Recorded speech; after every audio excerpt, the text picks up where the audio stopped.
Memiliki kesukaan berlebih terhadap suatu hal dan tak mampu menahan keinginan untuk terus melakukan hal tersebut.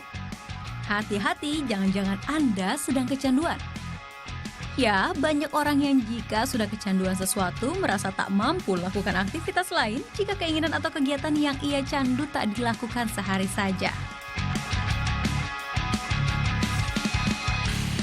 Sampai sebetulnya sekarang saya tinggal satu yang belum saya kurangi adalah minum kopi.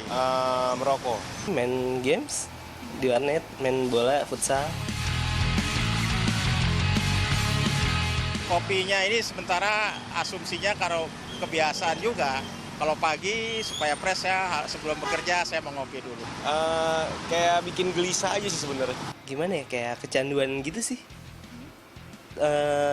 Kayak sehari tuh kalau nggak main gamesnya itu kayak ada yang kurang aja. Mungkin bisa nanti kalau puasa saya nggak kopi.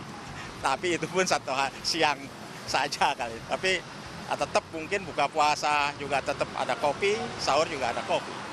Nggak bisa. Minimal ya 3 batang, 4 batang lah. Belum bisa.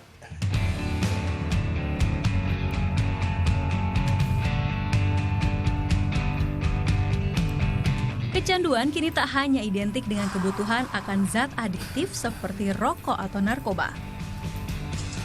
Melakukan kegiatan tertentu yang dianggap biasa jadi beberapa hal yang harus diwaspadai jika berlebihan.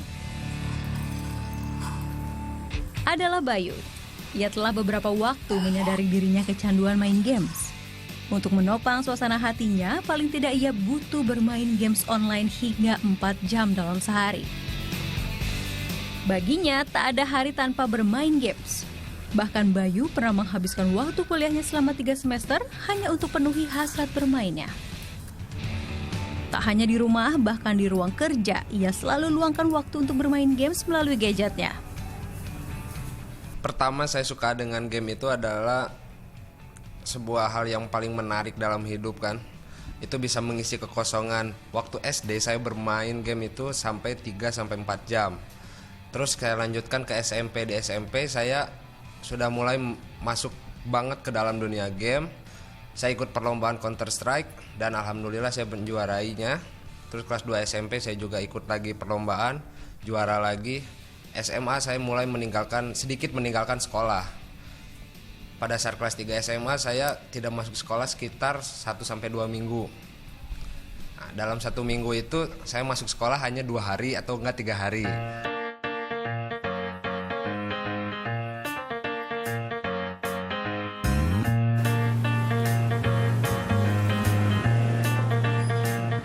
Otak kita mampu mengatur kebutuhan diri. Diawali mulai dari coba-coba, nantinya membuat kita merasa nyaman hingga akhirnya jadi sugesti. Jadi bisa sebabkan diri ketergantungan. Contohnya belanja. Kalau kita membiasakan diri belanja, hati-hati. Kita bisa jadi kecanduan belanja.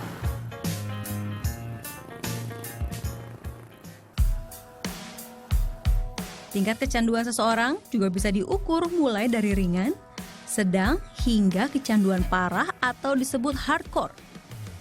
Kecanduan di tingkat hardcore inilah yang perlu diwaspadai.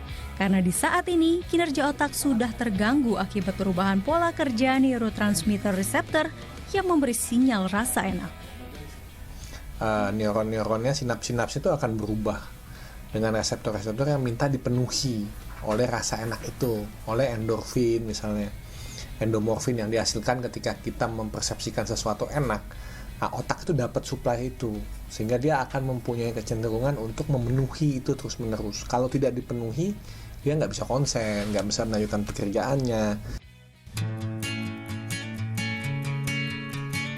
Mengobati kecanduan yang berada pada tahap hardcore addict tidak mudah. Selain dukungan dari lingkungan dan terapi, seseorang bahkan membutuhkan obat-obatan guna menopang kesehatan mereka. Mencegah lebih baik dari mengobati. Karena itu, berhati-hatilah. Jika kita sudah mulai merasa kecanduan aktivitas atau produk tertentu, segera konsultasikan ke ahli. Anissa Fikasari, Robi Eka Putra melaporkan untuk NET.